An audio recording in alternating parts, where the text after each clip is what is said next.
Pinellas. You know what I'm saying? And he won in glorious fashion with the glorious DDT. And it's just so nice to see Bobby Roode up here. Now, I'm imagining, because like everybody else coming with all that fan reaction, that he's a face from now, you know what I'm saying, or at least a baby face, because he's all smiling and, you know, adulating to the people and all of that. So, but I'm wondering if, in typical Bobby fashion, because Bobby makes such a better bad guy. Like you saw what he was doing down in NXT with Roderick Strong. He's up there blowing kisses at his wife. You know what I'm saying? He's calling him trash. He's cutting him down. So, oh, that's freaking exciting to see Bobby Roode when he gets into his bad guy heel mode. But I think as of right now, you know, they're gonna keep him into the baby face. You know what I'm saying? But I just want to see him ease into it. You know what I'm saying? So he definitely won that, like I said, in glorious fashion. Now we got Aiden English out here singing along. You know, we got SmackDown's version of Elias Sampson. You know what I'm saying? The Drifter here. That ain't that bad. He's got the shades on there. Like he's really getting into it. Like you can tell this guy really sings. And I saw him back when he was in NXT at the Vaudevillains, and you know he would do his thing like that, doing the poetry and whatnot with the freaking scarf and all of that. So I'm like, okay, WWE clearly trusts in the guy. They're gonna allow him to do what he gotta do. All right. But then you hear Kevin Owens' music, and I'm thinking, okay, Kevin Owens he's upset. You know, he's pissed off from Shane McMahon again screwing him, or what he thinks is screwing him. You know what I'm saying? But really, it was freaking Baron Corbin. You know. So he's coming on down to the ring, and I'm like, oh crap, he's about to destroy Aiden English, right? So basically, he actually he doesn't. He goes, these hicks in Arkansas could never appreciate the kind of music you're trying to give to them. So you might as well just get out of the ring, you know.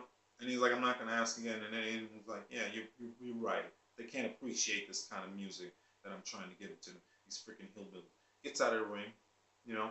Kevin Owens whines and complains, runs his mouth. This isn't fair. That's not fair, Shane.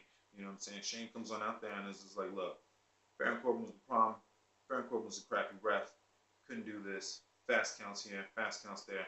And look, he picked the ref and he walked off. So I did what I had to do, you know. Match stands. Get out of the ring.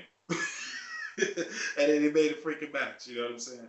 So now you got Aiden English versus freaking Sami Zayn.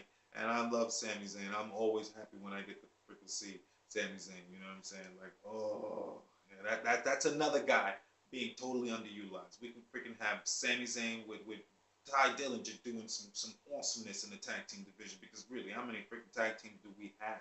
Because you know they done broke them all up, you know what I'm saying?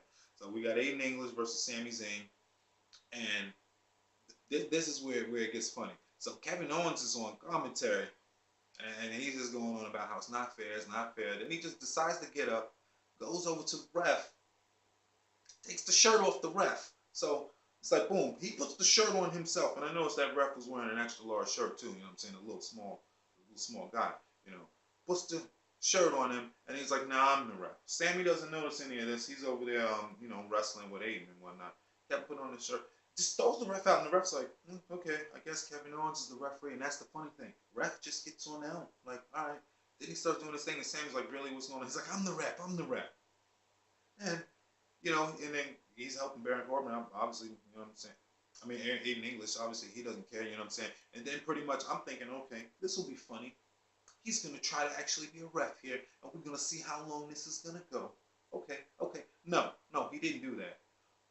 Right into the ropes, pop-up powerbomb on Sami Zayn, puts him down there, and then he's looking at Aiden English is like, shit, I'll take this because I'd love to actually have a win.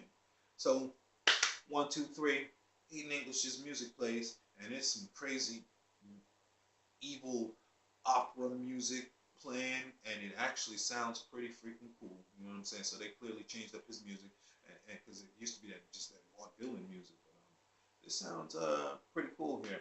And this is the funny thing, though, right? After he counted 1, 2, 3 with the fast count, the timekeeper rang the bell. The winner of this match, Aiden English. Like, they just automatically fell in line. Kevin was like, I'm the ref, and everybody else around there was like, okay, he's the ref. But then they go backstage, and Shane McMahon is all like, look, check this out, that's null and void. That isn't going to happen. I'm going to expunge that. But the funny thing is that if Shane wouldn't have said that, right, everybody else back there was like, Kevin's the ref. He just puts the shirt on, he's the ref. So it's like, the shirt really is freaking mystical. You know what I'm saying? He who holds the shirt holds the freaking power in the WWE. Okay, you know what I'm saying? Oh, now freaking Dolph is backstage with Dolph Ziggler again. And now this week we see him again. She was like, "Okay, you said you was gonna tell us what's going on, right?" And Dolph is like, "Look, easy, easy. You only get one shot at making a comeback. You know what I'm saying? So I don't want to ruin that." And basically, Dolph runs down. He's like, "So what do I gotta do here? Do I gotta, neon colors, or do I gotta be all eccentric, or do I gotta wear bright colors? This, so I gotta do that." So pretty much, Dolph is running down everybody's gimmick, everybody's shtick. You know what I'm saying? He's like, do I gotta paint up my face? You know what I'm saying? Or do I gotta come up with an alternative character? And I mean, he's really going at it here. So I'm trying to think to myself, so what is Dolph gonna do? I mean, you got either one or two things here. Either Dolph is just gonna come out and try to be like a Deadpool type character, because he is running people down. Like, he's calling out that, like, oh, the only reason you like him is because of this stupid gimmick this and stupid that. You know what I'm saying? Essentially breaking the wrestling, saying you only like the person for their entrance, or their cool factor, and not necessarily what they could do in the ring and all that. I'm like, okay. Or he can try to manipulate these people, almost, I guess you could say, almost like a Damian Sandow, how he tried to, I guess he was trying to do that little mimicking thing before he had left off. But yeah, two ways he can do that. So I'm wondering here, I personally would like to see Dolph Ziggler becoming such the evil, angry heel guy that he just breaks people's, just breaks and stuff. So like Finn Balor, say for example, obviously they ain't on the same show, but Finn Balor's one, or Bray Wyatt is one. You know what I'm saying? They've got those eccentric, those long drawn out entrances, where it's designed to bring you in and captivate you, sometimes more so than the actual wrestling match that they have, right? So what if, they're coming out there to do that, right? And then, while they're doing the entrance, he just stops that. Like, Dolph doesn't play by the rules. Because I've always noticed before everybody's entrance, you know what I'm saying? You'll even see the ref trying to hold him back. Like, whoa, you can't touch him while he's over here prancing around to the crowd. You can't do this and you can't do that. What if Dolph doesn't want to play by all of that? And he starts just kind of like breaking wrestling, so to speak. That'd be a rather interesting character right there. And this guy has definitely got the microphone chops. Plus, he's got the ad-lib skill. Go check out some of Dolph Ziggler's some of his stand-up comedy. He's really freaking funny. You know what I'm saying? So he's definitely got the ad-libbing skill to be able to just kind of chop people down. You know what I'm saying? I dare say he could go toe to toe with a John Cena. Yeah. Now we got the freaking Usos versus the New Day. Oh man, I tell you, I really can't get enough of the Usos. I'm so happy to see the Usos this day one-ish. I'm happy to see this aggressive side to them. Like, the Usos is a breath of fresh air in the WWE division, where you don't really have that many. Actually, really, how many bad guy tag teams do you have? Because I was gonna say like Gallows and Anderson, but they're good, even though they're on Raw. But I mean, in general, even if this is Raw and SmackDown, how many bad guy tag teams do we have? Can't really think of any off the top of my head. You know what I'm saying? Yeah, the Usos is at the top of that echelon. They are paramount. The Usos is number one. I mean, the attitude, the ring presence, like just the way they changed up their whole move set to reflect their personality. Freaking knee stomps and whatnot, and all them freaking super kicks and whatnot. Them super kicks is giving the Young Bucks a run for their money with their whole super kick party and all of that. You know what I'm saying? So now the Usos is fighting the New Day. They got this, the stipulation, so they can see, what's going to happen at the Hell in a Cell, which is crazy because the pay-per-view is called Hell in a Cell. So you would think the Usos and the New Day's stipulation would automatically be Hell in a Cell at a Hell in a Cell, because I believe this would be like the third or fourth time they fought. So this you could put a blow-off feud in a Hell in a Cell for some guys that have fought third and fourth time. Would make sense. My problem with the Hell in a Cell pay-per-view is that Hell in a Cell pay-per-views back in the day were a blow-off. It's something that you would use when a feud got so extreme. Now Hell in a Cell pay-per-views, anybody can be inserted into one because it happens every year. So you've got feuds that may start a month right before, and they're like, I'll see you in Hell in a Cell. And I'm like, is that feud really that vicious so far that it would warrant me and you to just automatically want to jump into a Hell in a Cell? We're gonna bypass 3 matches, and the Hell in a Cell be that 4th deciding match. That's gonna stop everything. You know what I'm saying? And just gonna skip all of that just after 1 month, after maybe a week or two of building. You know what I'm saying? Just probably light attacks. I mean, how bad could it have been? Like Bray Wyatt, he threw some blood on me. You know what I'm saying? And you've interrupted some of my matches. I mean, is that really enough to warrant me to go into a Hell in a Cell? You see what I'm saying? So no. I'm hoping that the Usos will actually be in the Hell in a Cell, but it would be really crazy if these dudes is like, Hell in a Cell, we want a street fight or what Uso penitentiary fight, something like that, because they always talk about welcome to the Usos penitentiary, right? So wouldn't it be fitting if they was like Uso penitentiary fight? Okay, I could see that. All right, the Usos win, thankfully. Whew. So who knows what it's gonna be? Now we got James backstage with Carmella, you know, and then she shows up and with the line of the night. She was like, "You keep this up, and then she's gonna make you. She's gonna turn you into the Baron Corbin of the women's division. Like more chops at that Baron Corbin just to let him know where his place is. He thought he was up here at the top. No, they just letting him know you're about right here on the totem pole, brother Baron Corbin. And they had Natalia on there. She just cut that. She cut him down. You know what I'm saying? Letting Carmella know where she at. You're gonna fail just like Baron Corbin. All right, you know what I'm saying? Now we got Naomi out there. You know what I'm saying? I like me some Naomi. She's talking about next 2 weeks she's gonna get a belt back.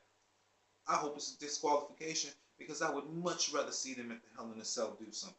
Maybe we can get a woman that's Hell in a Cell again. I mean, after all, they did it with Sasha and Charlotte, right? So it's not like it's that far-fetched or anything. We got Hell in a Cell. Why we can't do 3? We all did 3 last year, right? We could do 3 this year on Smackdown. You know, they're getting just as long of the time on the pay-per-view to get the 3 hours of the pay-per-view as well. You know, so why not make put like Naomi and freaking Natalia in a Hell in a Cell? That'd be pretty freaking cool, okay? So now Lana is in the ring with her new and improved look. So Lana's back to the old the management outfit, back what she used to wear when she was with Rusev, and she'd come out there with a little 2-piece on, and then she'd spin sideways and let you see all the curves, then spin the other way, and then be like, Rusev is the only one that can have me. None of you can. Yeah, well, she's back to that, except it's like this 1-piece, and it's even better looking than the other suits was before. And now she's out here, and she's like, look, let me introduce y'all to my new client, Tamina. So, and I'm thinking to myself, before they even said this, I was like, oh, so Tamina gonna crush, right? So Tamina's in here to fight some local talent, Tina Stork, okay? How y'all think that's gonna go? Tina Stork looked like she weighed about maybe a $105, soaking wet, you know what I'm saying? Versus freaking Tamina. Tamina beat the living daylights out of this girl. And Lana over there with the microphone, like Rusev, talking about Tamina crush. Yeah, she crushed I. Damn near super kicked the head right on out. You know what I'm saying? Super kicked the head into the front row. It was over there. Like they had to get Tina Stark's head back and put it back on her, and then take her to the back and then resuscitate her. The girl was done. You know what I'm saying? Bam. Check this out. Tamina is very, very interesting. I know a lot of people, they don't like her, you know what I'm saying? And it's not like she really gives us much, okay? The girl, as I've said before, she does need to work. She can be a very stiff, you know what I'm saying? And I'm not talking about stiff in her working style. That'd be okay if she was Shinsuke Nakamura stiff. You know, stiff in terms of her movement and stuff, you know? But it would be nice to kind of see a powerhouse akin to Nia Jax on SmackDown. And I see that's where they're trying to go with her. But she has a much different look than the Nia Jax. And I prefer that. Nia Jax is trying to be like, she's trying to say, like, I'm not like most girls. Like, I can be big like this, but you know what I'm saying? I'm cute and I'm adorable, but I know how to crush and shit. Tamina's like, I crush and I beat stuff up 24/7. Watch me on Total Divas. I'm beating up drunk people in the bar. She crushes 24/7. That's Tamina. And I like that. She's got the Desperado jacket on out there. Like, it looked like she's carrying some pistoleros up in there. You know what I'm saying? Like the duster. That's what they call that. She had the duster jacket on. You know what I'm saying? I'm like, okay, I can dig it. You know. So I was cool with that. Then we got the new fashion files, and that was pretty good. My takeaway from that fashion file segment was Vince McMahon's thing with the belt. How you can't call it I mean, he was like, what is that? He goes, it's a title. He's like, no, it's a belt. Oh, and it just makes you wonder, with Vince McMahon being so anal about words and all that good stuff, how did that slip through? And once it slipped through, what did Vince see? Because he's always at the backstage for the Raw and the Smackdown. So when this is going through and they said that, did he get a good chuckle out of it? You know what I'm saying? Knowing that, that's me. I don't want them to call it a title. I don't want them to call it a belt. It's a title. Yeah. So we got and that was okay. They setting it up. They back from their season 2. They use the little black light thing there, and it's like to be continued or not. It's to be or not to be. So it kind of made me think that it was like Aiden English and whatnot. But we know it's not going to. I don't know how long this is going to go on. This has been going on for 3-something months. Wait, about 2-3 months. I'm hoping that it's Luke Harper and Eric Rowan, because who else would it be? After all, there are no other bad tag teams, as I was just saying when I was talking about the Usos. And obviously it ain't the Usos doing this. So who is actually left that could fit the bill as a group or as some bad people that could do this? We don't got anybody other than Eric Rowan and Luke Harper. So I'm guessing it would have to be them. We ain't seen them, so I'm guessing they take them off so they ain't fresh in your head. You know what I'm saying? So when they bring them back, it's that much more sharper. So now we got that freaking Rusev and Mahal with the Singh brothers, of course. And check this out here. This is something that has really perplexed me, and I want you all to think about this one, okay? Now, when J&J Security was with Seth Rollins, I noticed he would help a lot, and that was cool. But they also made matches where J&J Security was banned from ringside, right? And I noticed they would actually bring that up. Like, you can't win without him. Now, check this out. Now, this is SmackDown with Shane and Daniel Bryan, who pride themselves on how they're so fair, right? I've heard them mention, even Daniel Bryan was like, look, you can't win without the Singh brothers. How come they don't make any of these title matches, right? And make the Singh brothers banned from ringside? We've seen it done numerous times before. But think about it. How come there's not been a stipulation that says, okay, and the Singh brothers is banned, not some cage match, because then they can climb into the cage. They're not banned from ringside. It's just supposedly a structure in which they can't get in. Like, say, Hell in a Cell is just going to be a structure in which they supposedly can't get in, but they're not banned from trying to get in. So how come Shane McMahon or Daniel Bryan has never just said, like, look, check this out. We're gonna make it fair. You guys can't come down here, and if you come down here, then that means Jinder Mahal is disqualified, and then we will give him the belt on that disqualification, and that normally doesn't happen. But Shinsuke, we're gonna give you the belt. Check this out.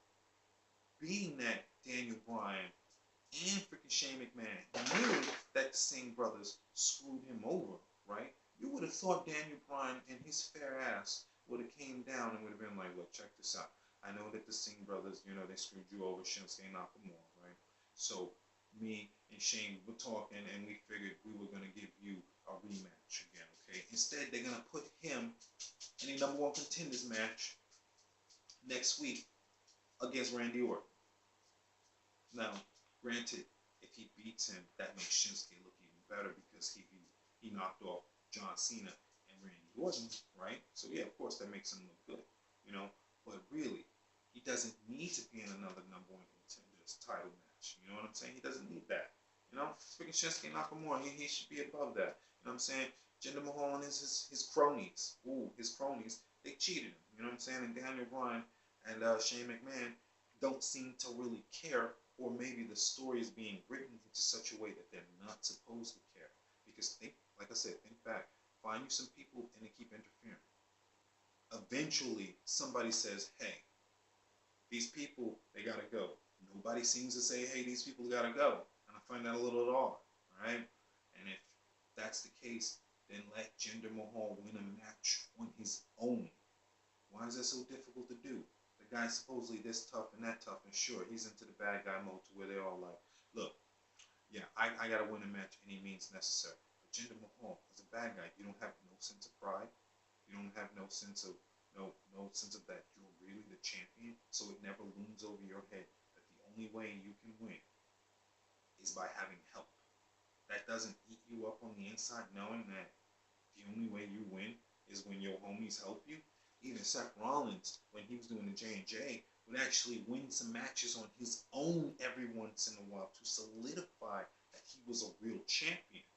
They've not done that with Jinder Mahal. They've not let him win any real contender matches on his own. That's some strangeness right there, WWE. You know what I'm saying? So I have no idea why that is. Mm-hmm.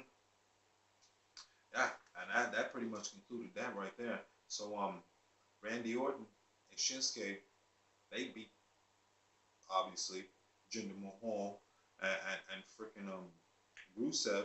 You know, they take out the trash and whatnot. But to kick it to this, like I was saying, if they go put them for next week, is that Shinsuke is trying to be all buddy with Brother Man. You know, he's like, oh, it's a good match. You know, they actually said something. I couldn't tell what they said, but it was about a good 10 seconds of words. You know, he's like, this and that. And it was probably like, yeah, we kicked this guy's ass really good. You know, yeah.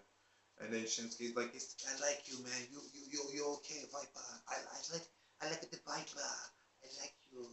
Yeah. You know, doing the Shinsuke-ness, you know what I'm saying? And Randy Orton RKO'd the brother out of nowhere, and it was like, yeah,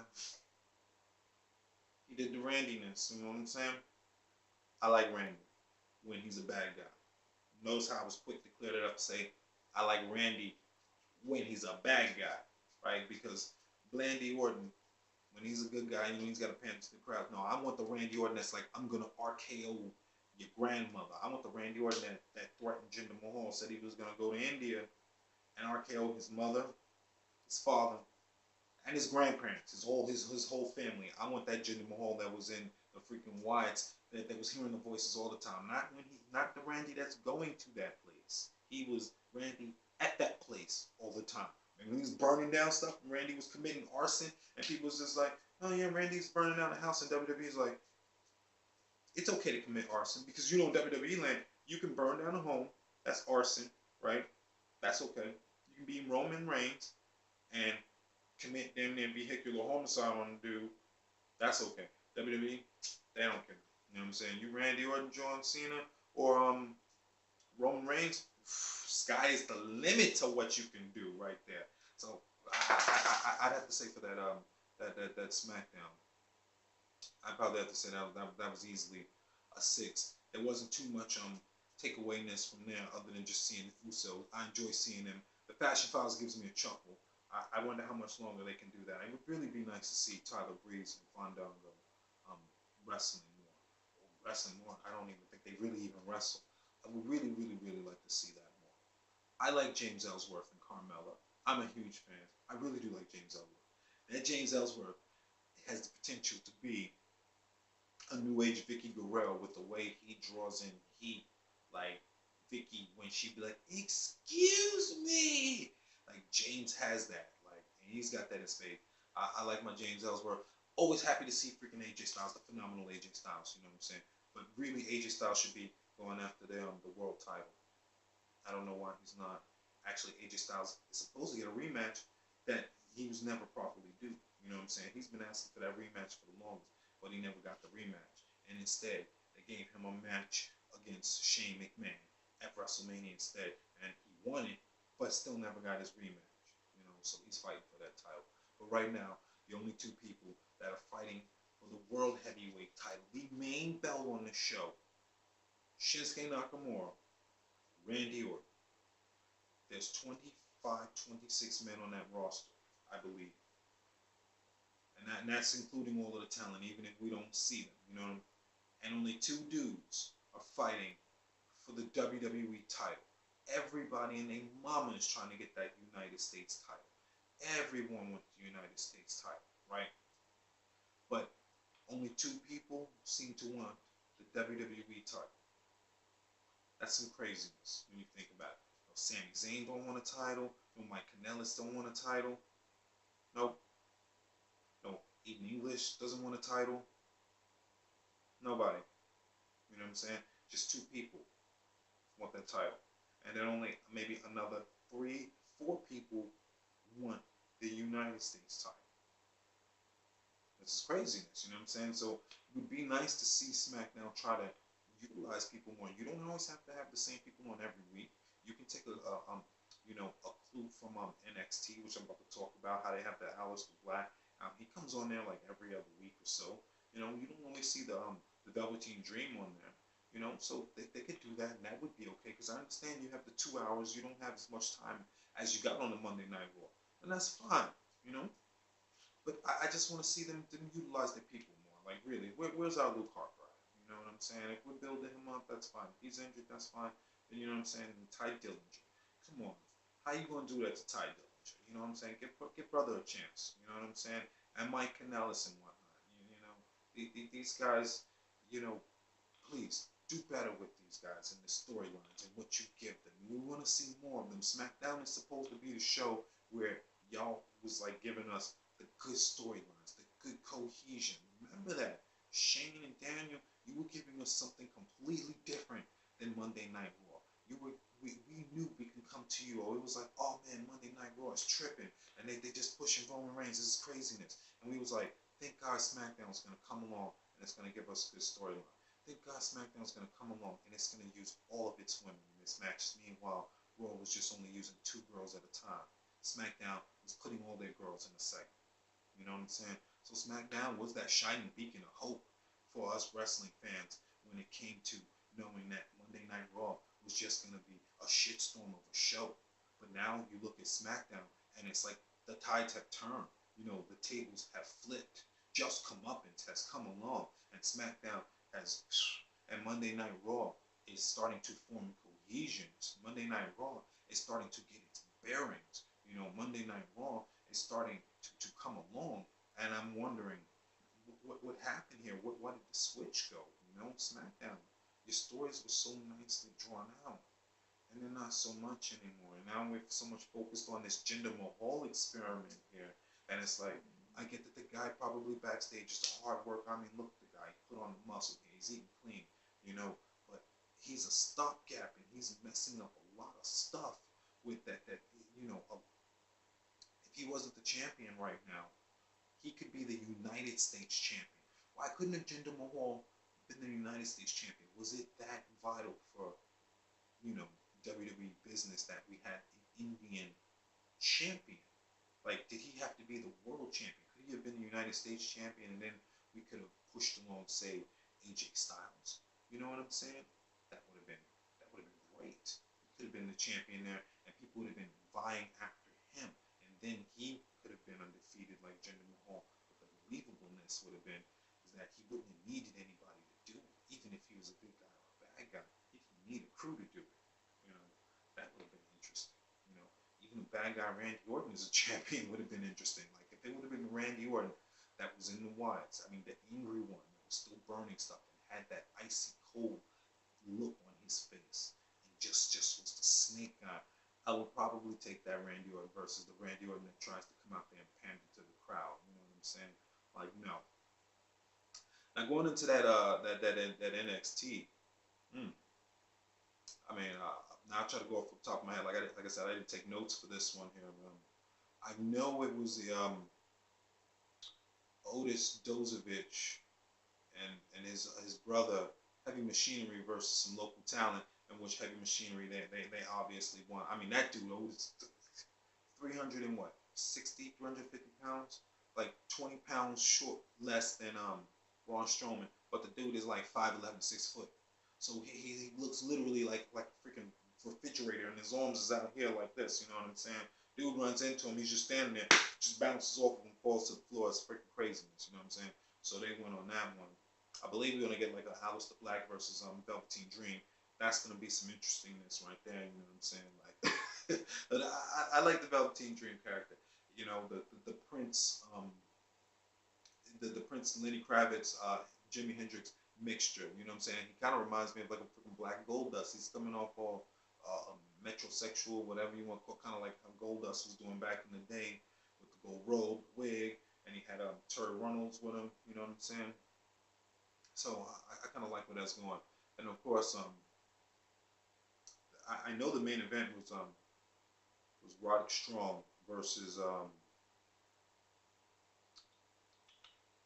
Bobby Roode, baby. Yeah. Because Bobby Roode down in NXT, it's crazy because when he comes on the Smackdown, you know, he's a friendly guy, but he goes back down there, you got to realize, okay, this is the Roderick Strong. I'm assuming this is the Bobby Roode who was disrespecting the Roderick Strong for the longest, you know what I'm saying? Disrespecting dude's mom, disrespecting dude's family, you know, his wife, you know, hitting on her. He told the wife, he was like, look, whenever you're ready for a real man, you know what I'm saying, give it a card, call me. Just some rudeness, you know.